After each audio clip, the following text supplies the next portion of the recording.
साल 2013 में इसी कार्यक्रम मुकाबला में तब कांग्रेस की और मनमोहन सिंह की सरकार थी। मैंने रियल एस्टेट के मसले को जो बिल था उसके माध्यम से उठाया। दर्द एक ही है, हमेशा से रहा है। लोग जो निजी बिल्डर से फ्लैट खरीदते हैं उन्हें समय पर घर नहीं मिल पाता है, पहली बात। दूसरी बात, बिल्डरों पर निरंतर यह आरोप लगता है कि वो लोगों से पैसे बनाकर नए नए प्रोजेक्ट्स की शुरुआत कर देते हैं और पुराने को पूरा नहीं करते।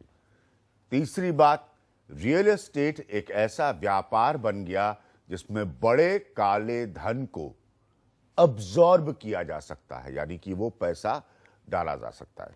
समय ऐसा आया कि जमीन की खरीद फरोख्त और रियल एस्टेट बहुत जबरदस्त इंडस्ट्री के तौर पर नजर आने लगा। इसमें सरकार की भी नीतिगत खामियां रही, क्योंकि सरकार लोगों के जो घरों की मांग है या सोच है उसको पूरा नहीं कर पाई। लेकिन धीरे धीरे करके ये स्थिति बदलती रही। अब एक नया रियल एस्टेट बिल है।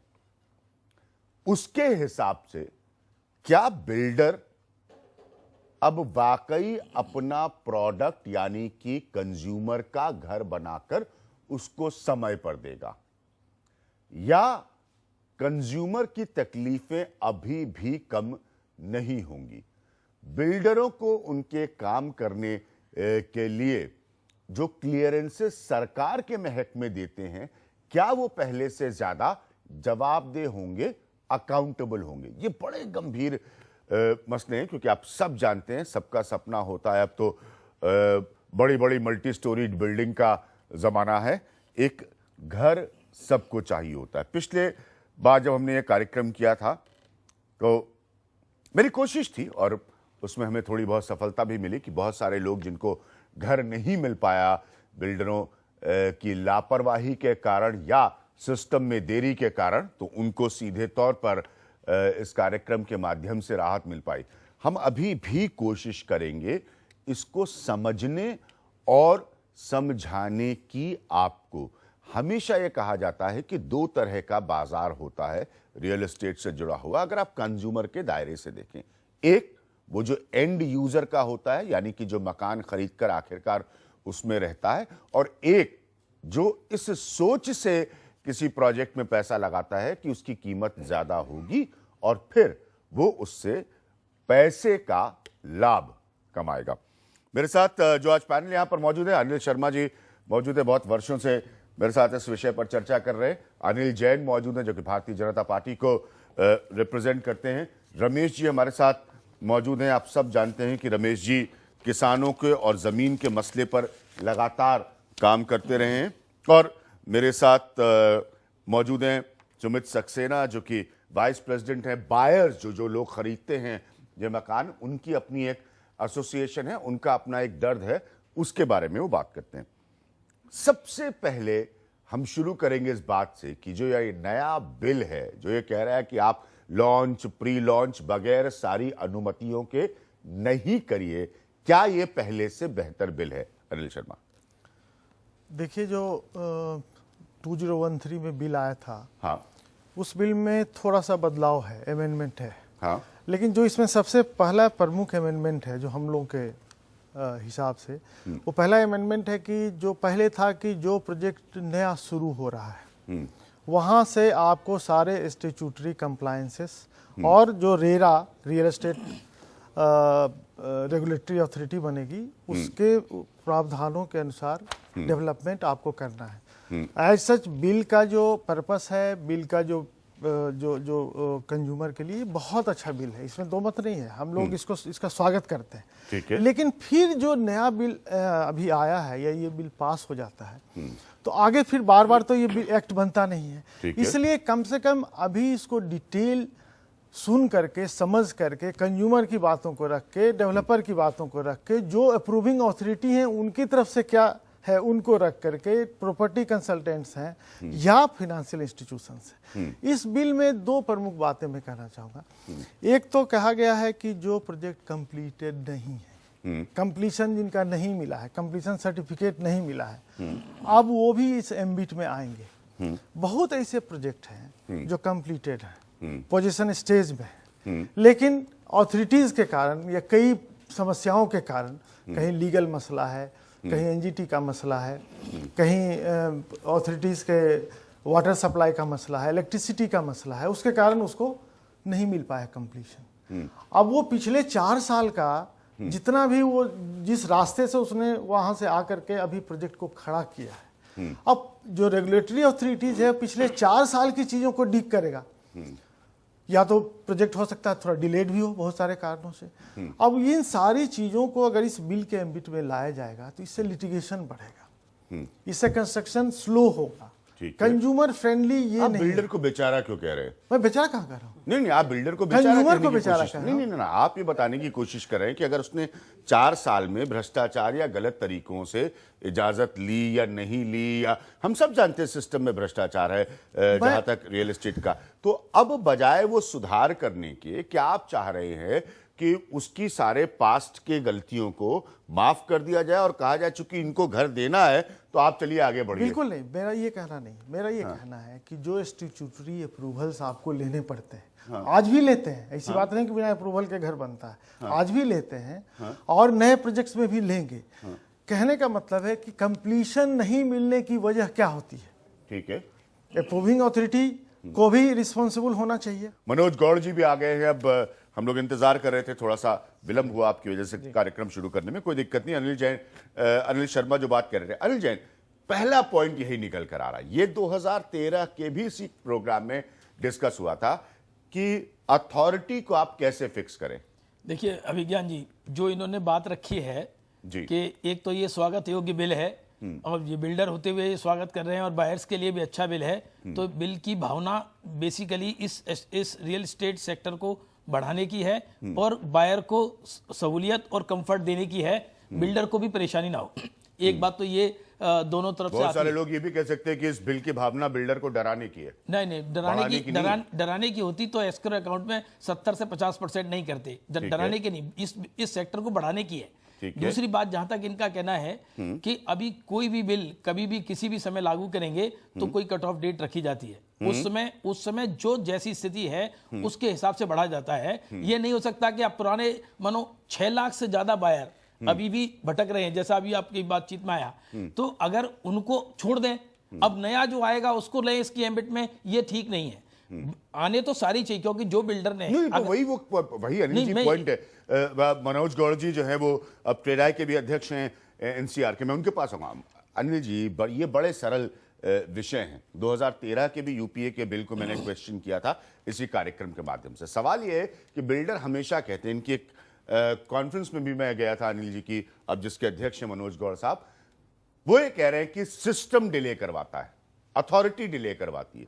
अब इसमें टेबल के नीचे का पैसा भी है, स्पष्ट रहे हम लोग, यहां पर कोई जादुई बहस करने की जरूरत नहीं है। अब वो कह रहे हैं कि उसका प्रोटेक्शन ये बिल हमें कहां दे रहा है। नहीं, मेरा इसमें कहना क्या है, जो ऑनगोइंग प्रोजेक्ट्स हैं, अगर उन्होंने सारे कंप्लीशंस किए हैं और जो रजिस्ट्रेशन की पात्रता है, वो जो कंप्लीशन किए तो वो जमा कराएं, रजिस्ट्रेशन करा लें। रजिस्ट्रेशन कराने में जो ऑनगोइंग बिल है उसमें भी कोई समस्या नहीं, if they are right, if they are on their right path, तो उनको कराने में कोई समस्या नहीं, वो कराएं, उसमें क्या दिक्कत है? इसमें रजिस्ट्रेशन कराने के लिए उसकी कोई उसमें दिक्कत नहीं है। इनका दूसरा पॉइंट है, जो ये आगे आने वाले बिल्स प्रोजेक्ट्स पर लागू हुआ, ऐसा नहीं है। ये बिल्कुल सेपरेट पॉइंट है कि अथॉरिटी इसके एम्बिट में आए कि नहीं आए, वो मैं उस पर अलग से बात करूंगा। अभी जो बात है कि जो पुराने प्रोजेक्ट्स हैं, सब तरह से उन्होंने एनओसीज ली हैं और उन्होंने सब तरह की पात्रता पूरी की है, तो रजिस्ट्रेशन कराएं और पूरा करें।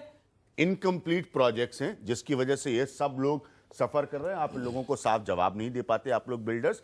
भविष्य की आप सरकारी सिस्टम को सुधारिए किसी कानून के माध्यम से, ताकि सबको आसानी हो। ठीक है अनिल जी? हाँ, देखिए, जैसा सब अनिल जी ने भी कहा, बिल का स्वागत है। बिल का स्वागत, बिल एक ऐसा बैरियर क्रिएट करेगा कि जो एक अच्छा काम करते हैं और जो बुरा काम करते हैं, एक ऑथराइज रियल इस्टेट एक अनऑथराइज रियल इस्टेट है जो बिना अप्रूवल के काम करते हैं, बिना किसी एनओसीज के काम करते हैं, और एक जो एनओसी ये बिल उसमें जो है बाइफरकेट करेगा।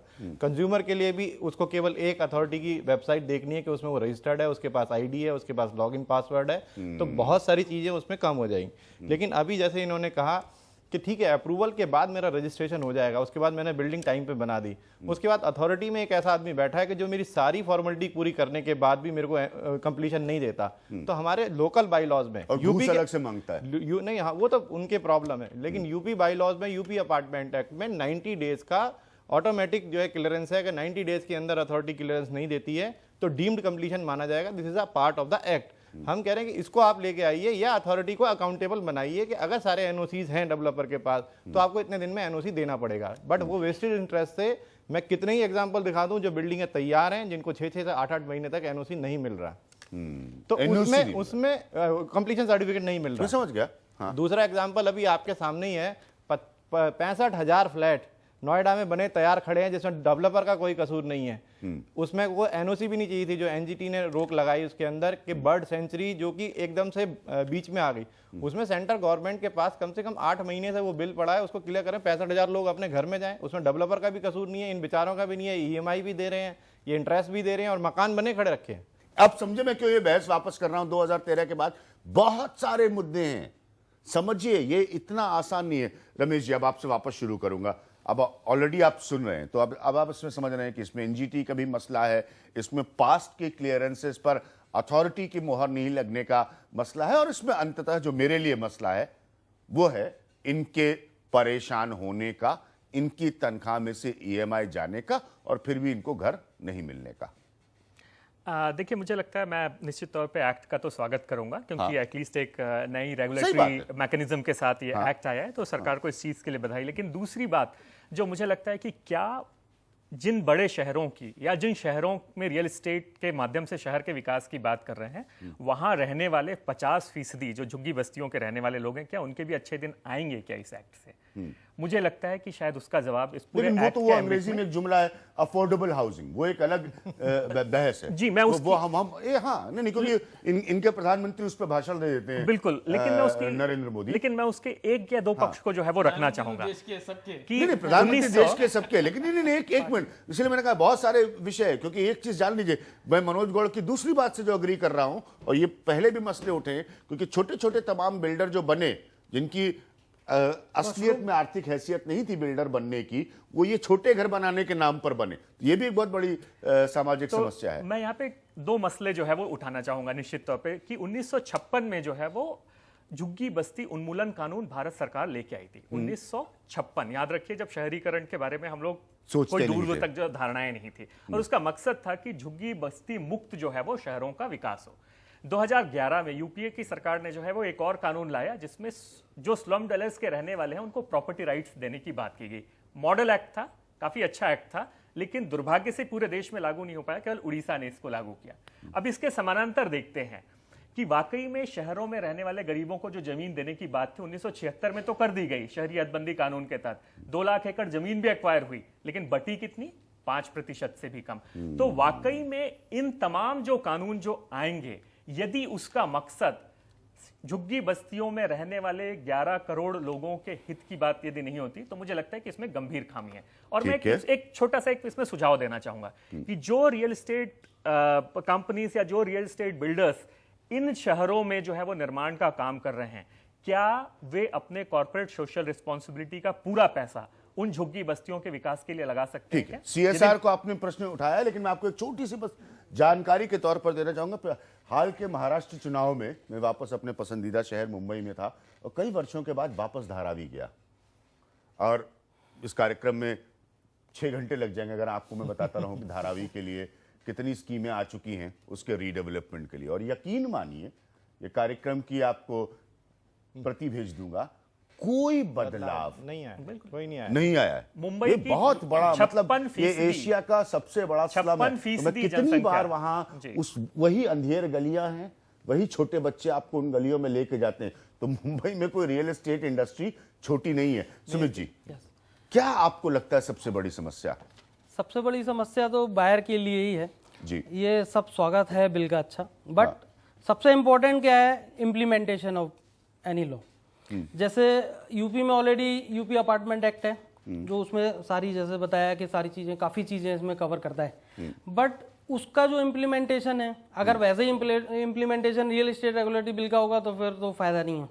बायर की सुनवाई, इम्प्लीमेंटेशन में आपके हिसाब से क्या समस्या? उत्तर प्रदेश सरकार से कोई आज जरा नहीं है, लेकिन मैं फिर भी जानकारी के लिए पूछना चाहता हूं। इसमें क्या है कि जब जो बायर को दिक्कत होती है, बेसिकली कंज्यूमर को जो दिक्कत होती है, उसकी सुनवाई के लिए सबसे पहले तो वो बिल्डर को ही जाता है कि भाई ये दिक्कत हो गई और पोजीशन डिले हो गया, ये जी ये चार्ज लग गया।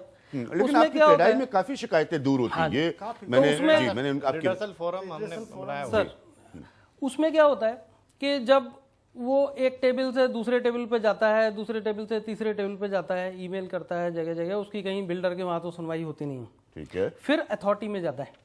अथॉरिटी क्लियर कहती है कि ये जो आपने किस रेट पे खरीदा था, क्या कारपेट एरिया है, कितना इंटरेस्ट है, क्या आपकी ईएमआई है, क्या, हमको इससे कोई मतलब नहीं है। बायर अब कहाँ जाएगा? थर्ड जाता है वो कोर्ट में, बस उसको उसके बीच में वो कहीं जा नहीं पाता, उसकी सुनवाई नहीं होती कहीं भी।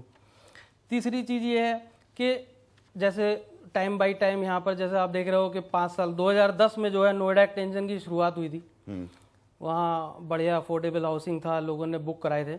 आज 2015 में 5 साल हो चुके हैं, किसी को भी वहाँ जो है ऑलमोस्ट मेरे ख्याल से 99% लोग अभी भी घर का इंतजार कर रहे हैं। हर महीने वो रेंट देते हैं, ईएमआई देते हैं, इस उम्मीद में कि आज उनको जो है मिल जाएगा घर मिल पोजीशन। जाएगा। कुछ बिल्डर जब पोजीशन लेटर भेजते हैं तो देखते हैं कि एक बहुत बड़ा उनको ह्यूज अमाउंट 20-25% का एक्स्ट्रा, जो उनको अभी तक पता ही नहीं था क्या है, जिसमें labour welfare, farmer compensation, water charges और पावर बैकअप, और किसी का साइज बढ़ गया है, वो सब चीज़ें आती हैं उनके सामने, तो पता लगता है वो 10 लाख का फ्लैट जो है वो 14 लाख का, 13 लाख का हो गया। अभी मनोज गौड़ जी, समस्या हल हो एक गई। जल्दी से कमेंट, फिर मैं यूंगा यहाँ पर एक ब्रेक। जब क्रेडाई जैसी संस्थाएं बनती हैं तो क्या वो इनका दर्द आप लोगों को पता है? उसके बारे में, क्रेडाई के बारे में कुछ होता है क्रेडाई में बेचकर? ठीक है, क्यों नहीं दूर होती? देखिए, इस 2 साल में जो हमारा एक मिशन है वो यही है कि सबसे पहले हमें अपनी इमेज सुधारनी है। हम अपनी इमेज की वजह से मीडिया के थ्रू, जुडिशरी में और सरकार में बहुत सारी समस्याओं का परेशानी का सामना करते हैं, और इमेज सुधारने का ये हमने 2 साल का ये मिशन बनाया है कि हम अपने बायर्स की जो प्रॉब्लम्स हैं उसको सॉल्व करेंगे। उसके लिए हमने एक ऑनलाइन सिस्टम डेवलप किया है कि किसी भी डेवलपर जो हमारी संस्था का मेंबर है उसमें जाके वो ऑनलाइन अपनी शिकायत दर्ज कर सकता है। उसको एक रिटायर्ड जज जो सुप्रीम कोर्ट के लॉयर चैम्बर में बैठ के हर 15 दिन के अंदर सुनते हैं। ब्रेक लेने से पहले इमेज की इन्होंने बात की, छवि की, और इसमें कोई दो राय नहीं कि बिल्डर्स की छवि बहुत खराब होती है। इसमें मुझे तो एक रिसर्च में एक कागज ये भी है, इसमें लिखा हुआ है Delhi tops India's list for property fraud cases. तो ये मुझे रिसर्च में दिया गया था कि दिल्ली में संपत्ति से जुड़े सबसे ज्यादा फ्रॉड के केसेस होते हैं। अब स्वाभाविक है, अगर इस तरह के कागज निकल कर आ रहे हैं तो इमेज तो आप लोगों की अच्छी हो ही नहीं सकती। अगले कुछ हिस्सों में हम कोशिश करेंगे इस बहस को बांध के चलने की। अगले हिस्से में जो अतीत है उसकी समस्या के समाधान का क्या तरीका है, क्योंकि मेरे लिए इंटरेस्ट इनका है, ये अतीत की समस्या का हिस्सा है। भविष्य का बिल आप सब कह रहे हैं, रमेश जी, और आप सब कह रहे हैं कि बिल अच्छा है। आप नहीं, अनिल जी, आप तो अच्छा ही कहेंगे। अतीत का समाधान है। नहीं, अतीत का भी समाधान इस बिल में है। इसी के लिए उसी ब्रेक के बाद उसी पॉइंट पर मैं आऊंगा कि इनकी फिर स्थिति को बदलने का क्या आज का समाधान है इसी बिल के माध्यम से। एक छोटे से ब्रेक के बाद।